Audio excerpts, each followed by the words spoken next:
eat ice cream from an ice cream truck? Probably. What No, just doesn't? No, have fun. Like, I Yes. don't There's a understand feral that, animal like, living in Yes. the ice cream truck. Oh my gosh. And it's part of the There's a feral- experience. It's fine. Yeah. Let him live there. How about a little SpongeBob with your rabies? Like, yeah, no, nobody wants that. What is up, friends, family, community members, or anyone else who stumbled upon this? Welcome to the Waypoint Podcast.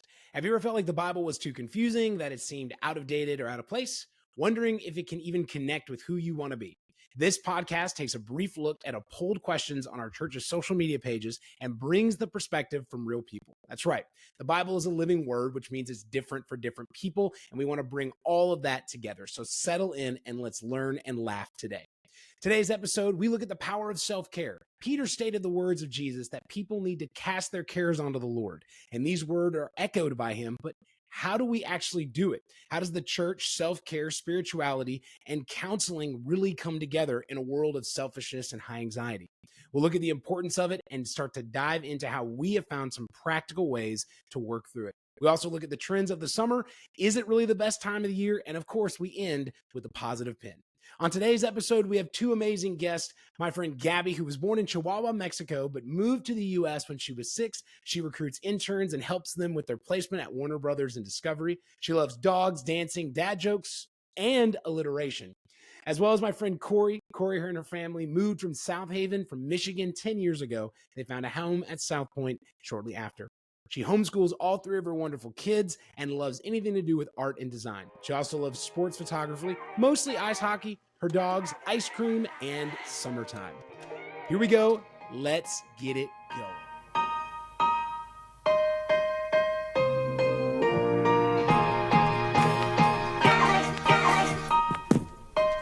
Well, today we are going to look at the topic of self-care and spirituality. This is something that's been around the church for a long time, and it's something that I think is way more, not PG, but it's way more acceptable than it's ever been, right? You can actually love Jesus and have a therapist too, right? That joke is now more true than ever.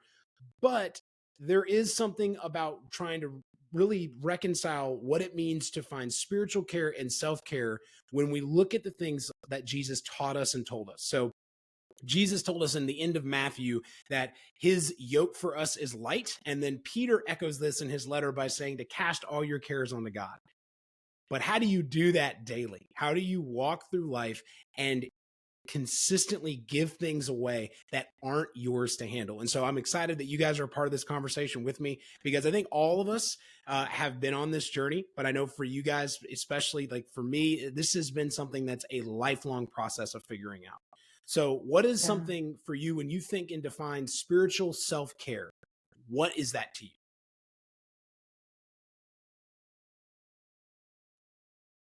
Nobody's speaking once. I love it. That's awesome. I love it. Like, how long do we such keep a this pod? big, like, it's such a big idea. Like, how do you boil that down into, That's like, so massive. I love it.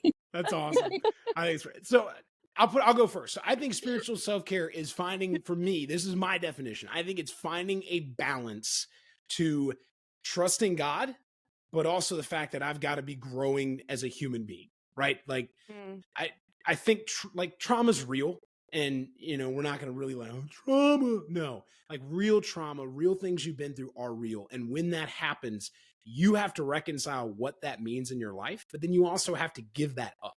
Like you got to be willing to say, I've reconciled it. I'm processing it. Maybe I don't have it completely walked through yet, but I'm at least going to say, God, step into the midst of it. Right. For me. Yeah. And there's some stuff I still can't get to the point of saying, okay, God, I want your hands all in my business. Like there's still some things where I'm like, nah, not yet. I can fix this. I can work this out. So that's for me. That's the balance. Yeah, I think for me, it's about like figuring out how to center myself.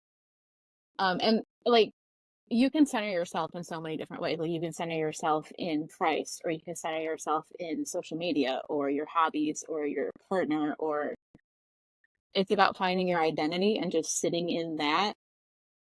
It's really hard to do sometimes. Yeah, absolutely. Yeah. For me, it's like not dwelling on anything, right? So like, I think it's natural for us to worry. I think he knows that.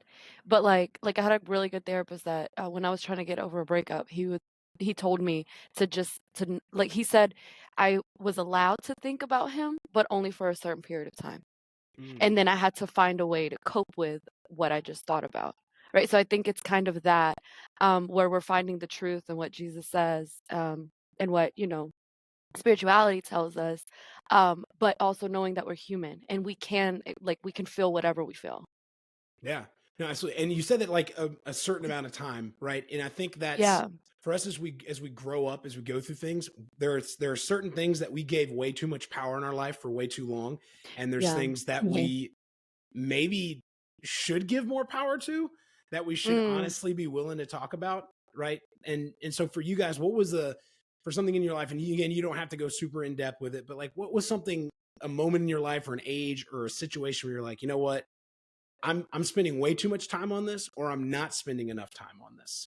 And really starting to kind of go into the woodworks of who you are and start, figuring that out. Okay. You would, we're like looking at, we're just too I feel like I courteous need to for raise I'm you. my just gonna We're hand. throw so it. Like, courteous. just jump Sorry. into it. Well, I guess I'll jump first. So I think I've been reading this book, which a friend of mine recommended. It's called Soundtracks by John Acuff, and it's about overthinking because I'm a huge overthinker, and I think I've been giving my thoughts too much power and fear too much power. There's actually a song by Andy Grammer called Joy, and he like talks about joy and fear and doubt and all those like exes, and like how he's breaking up with them, and like that's what I've been trying to embrace, of putting like setting some truth behind what's going on. I can't remember if that answered the question, but I've been working on that.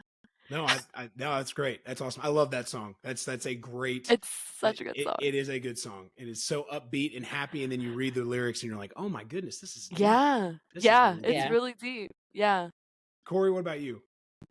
So I was diagnosed with anxiety and depression when I was in high school. So this has been like a lifelong thing. And then I went from high school and I got married and had kids really kind of too young, you could argue. And I never had a sense of self-identity. Like I was a mom and I was a wife and I was anxious and I was depressed and like the postpartum depression and all that.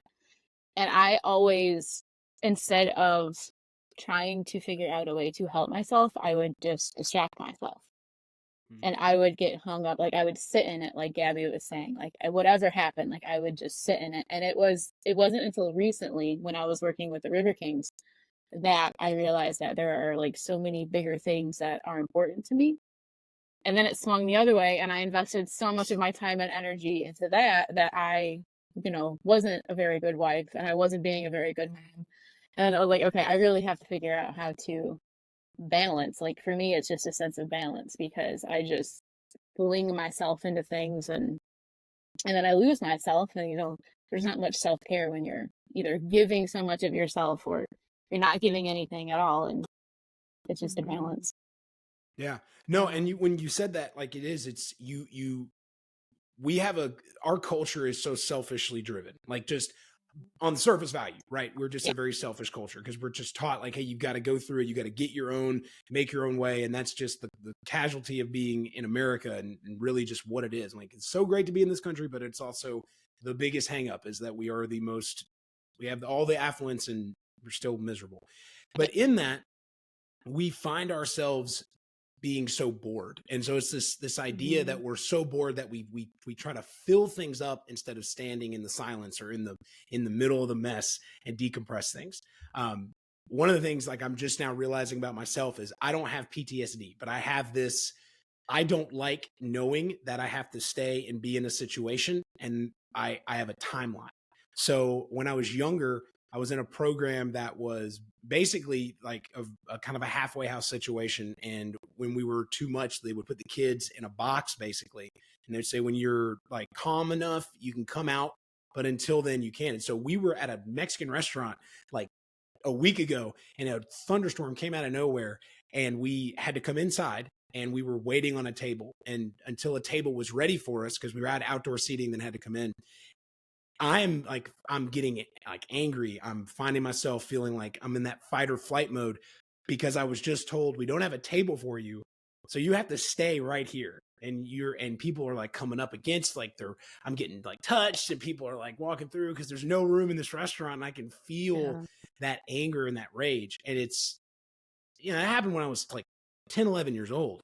And now being in my early 30s, now it's like, oh, like light bulb moment. It just makes sense that this is here, right? There are things that we have been trying to balance and figure out. And if we throw ourselves in the deep end, we get drowned in it. And then if we just shut it out, we feel exhausted and bored. And so what are some things that you guys have found that help just in daily life? Because it is a daily struggle of balancing. Yeah, I want to get through this. I want to get better. It's me working in self-care, but it's also walking beside Jesus or whatever version of spirituality you claim, right? If you watch this podcast and you don't believe in Jesus or you're still struggling to figure that out, that's cool, because it really is about finding a balance with it. That's why it's a relationship with him. So for you guys, what's the daily things that you've started doing that have just helped with this process? And for me, I've found that the only way I can function without an overwhelming amount of anxiety is if I have at least a little bit of a set schedule and I know what I'm doing.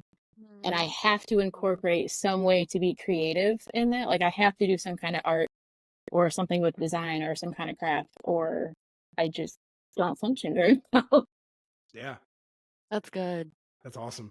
What about you, Gabby? What's something that you just worked through? I have a whole list, actually.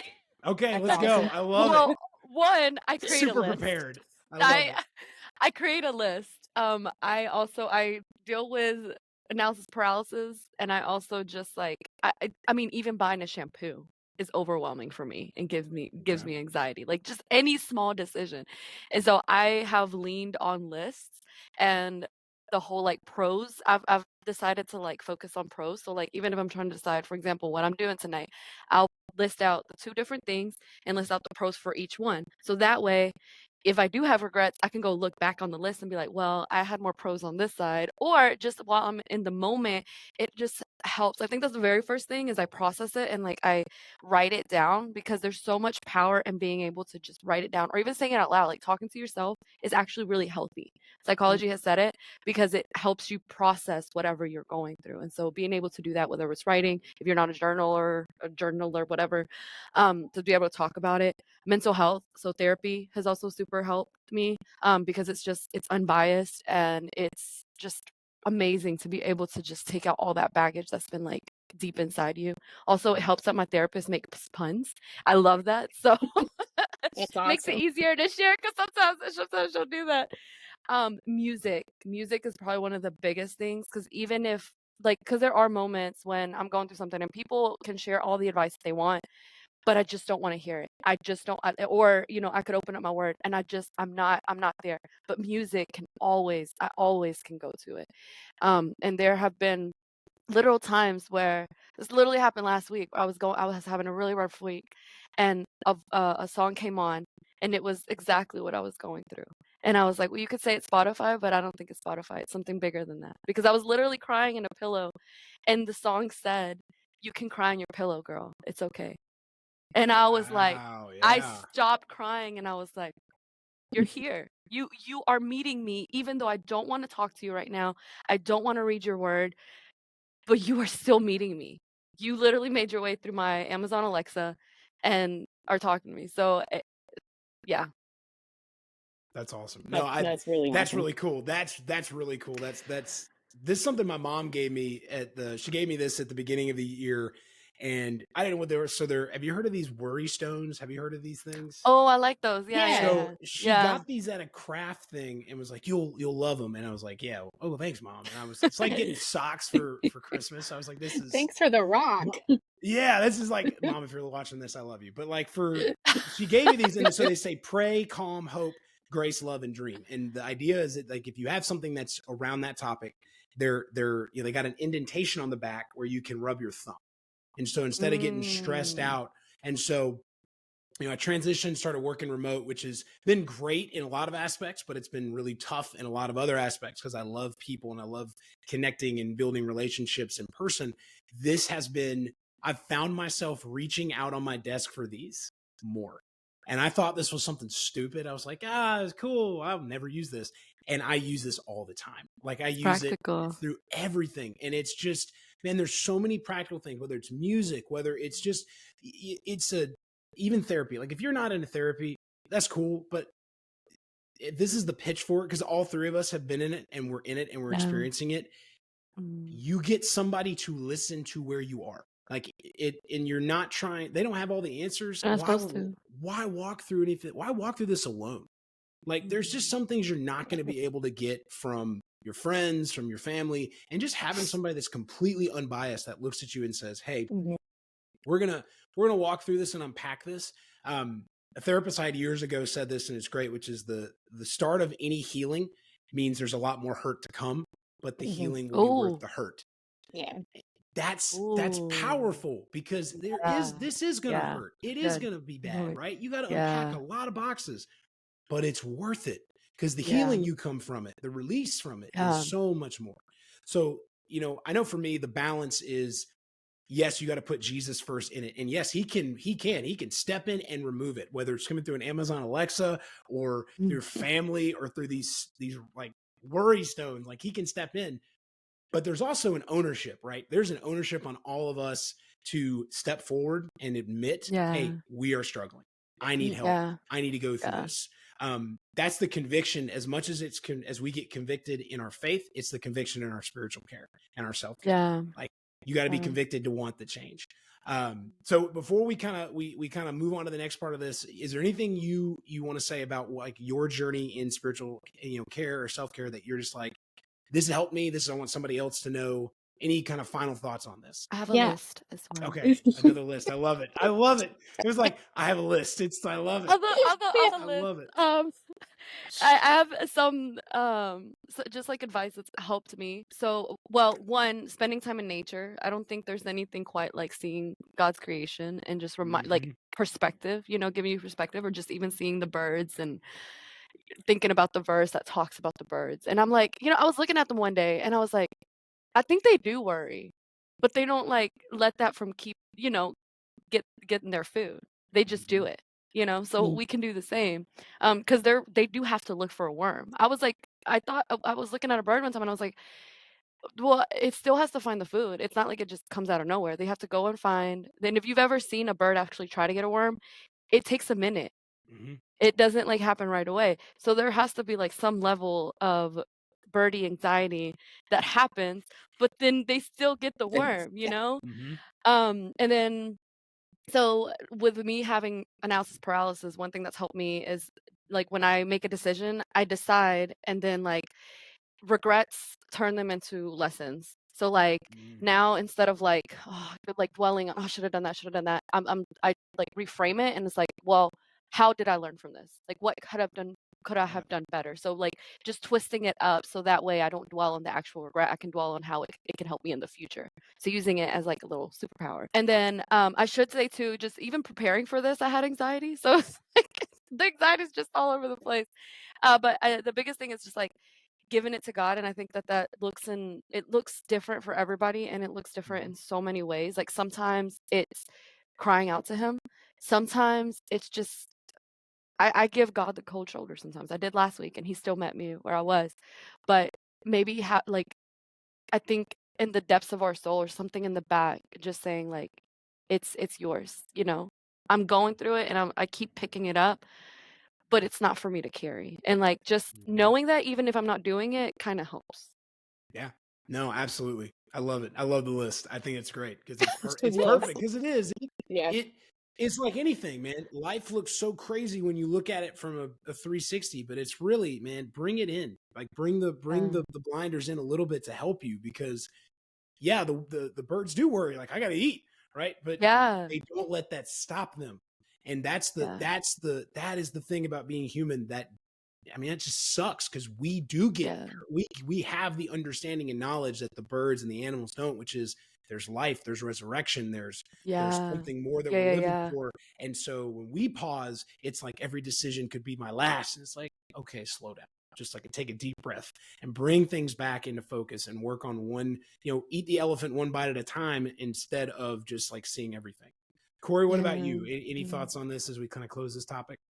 I had a stunning revelation fairly recently that nobody is okay. Nobody is okay. Like everybody, literally everybody that I know is struggling on some level right now. And so I think I fall into the same thing that a lot of like churchy people do, is that, oh, well, I'm going to church. I have to look like I have it all together. I can't let people know how upset I am. But then on the flip side of that, Like, you shouldn't do that, but we all do it at least a little bit. But then you can't expect people to reach out to you and to check in on you and to help you if you are not admitting that you're not okay. Yeah. Like, it's Snaps for that one. okay, like, it's okay Mm. to not be okay, and it's Yeah. okay to ask for help, Yeah. and Oh, so not hard. everybody is gonna realize that you need help unless you say something. And not Yeah. everybody is gonna be in Yeah. a position where they are okay enough to help you. And you can't take that personally, because like your best friend might be going through something just as bad or worse than you are, and maybe they don't have a lot to give in that moment. But that's not because they don't Yeah. care about you. So Yeah. really, No. just Yeah. everybody, like, nobody's okay, and we're all kind of in it together. We are, and that's a great way to kind of, as we kind of close this part of this topic, it goes back to what Peter echoed. Like, Peter had a full circle moment once his, wanting to be Jesus' right hand man, wanting to be this, and then messing up, like just full on denial, and then going back to his friends. And that's the separation between Judas and Peter is friendship. Mm. It's people. Mm. It's being honest enough with yourself to go back into the lion's den and face whatever you're going to face, but knowing you're not alone, right? That's Yeah. the difference. And you aren't alone. Everybody is going through something. Everybody Yeah. is struggling. The strongest person you have, and we're all in a journey and we're all figuring it out. And that is the things that are light, that are easy, throw them onto God, cast them. And then the things that are heavy, walk together, piece by piece, moment by moment, and let's work through it side by side. Well, guys, I love this. This was a great conversation on this. Thank you all for being a part of it. Really, thank you guys. This was awesome. I loved it. Oh, one more thing too. Yeah. I created a playlist Okay. because I'm a huge music, and so if anybody wants the playlist for mental health and self-care, I got you. Okay. We'll drop that in there.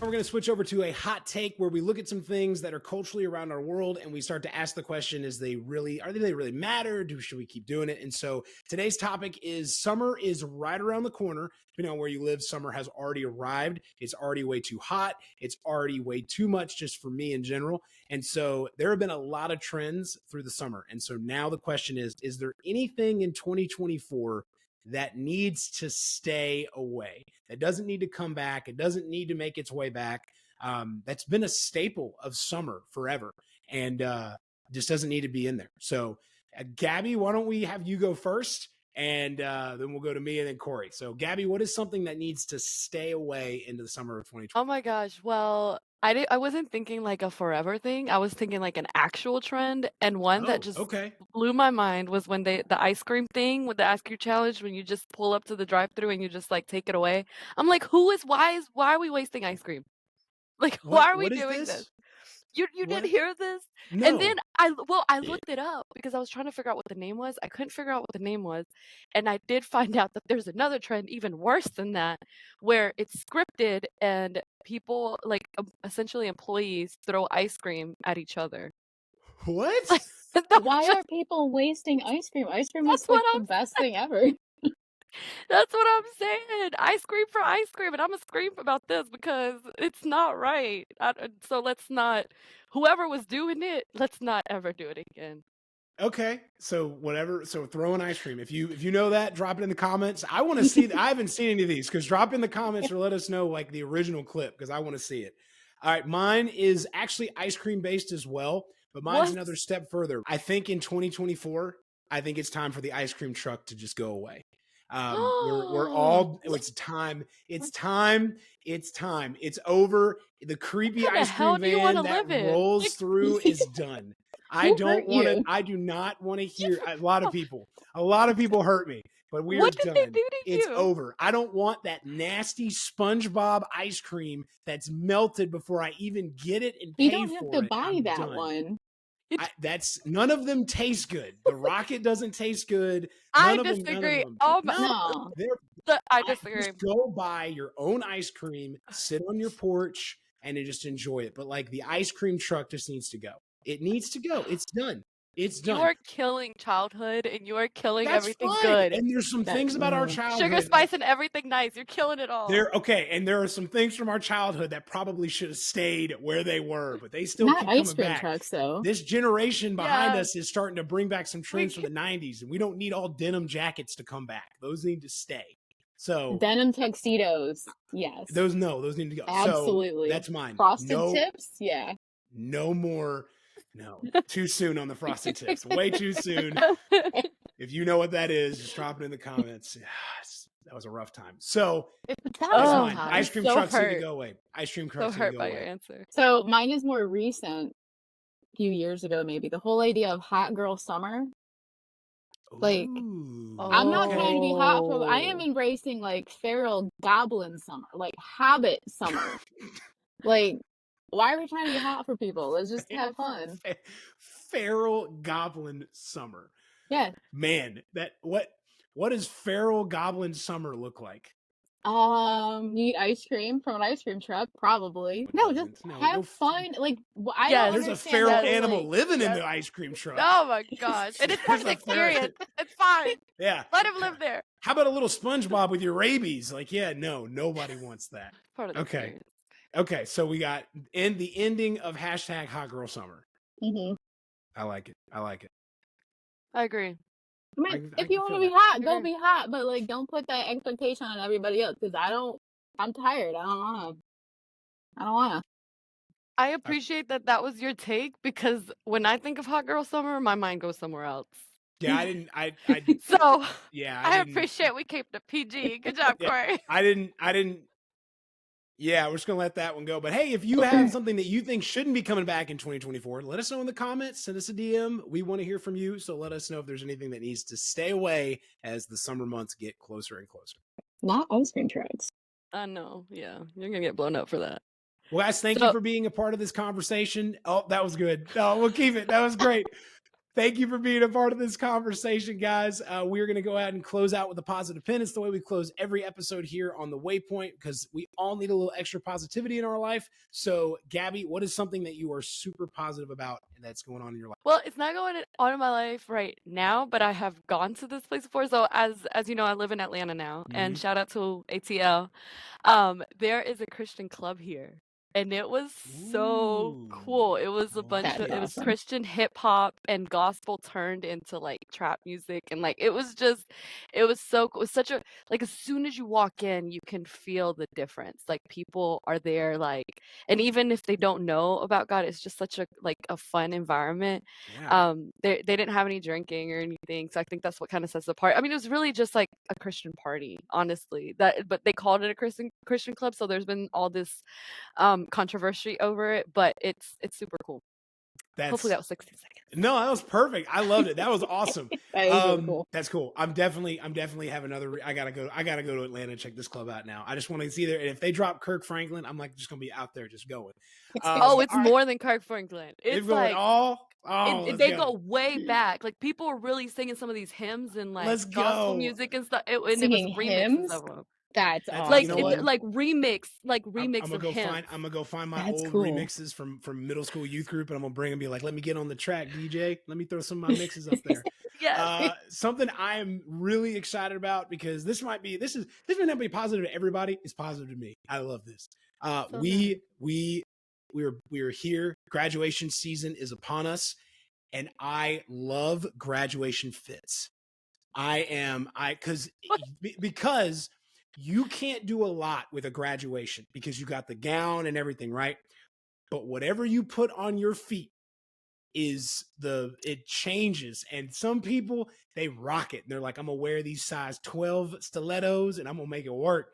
And then there's some other people that are like, you don't need to wear Crocs, right? But they're doing it, and I love it.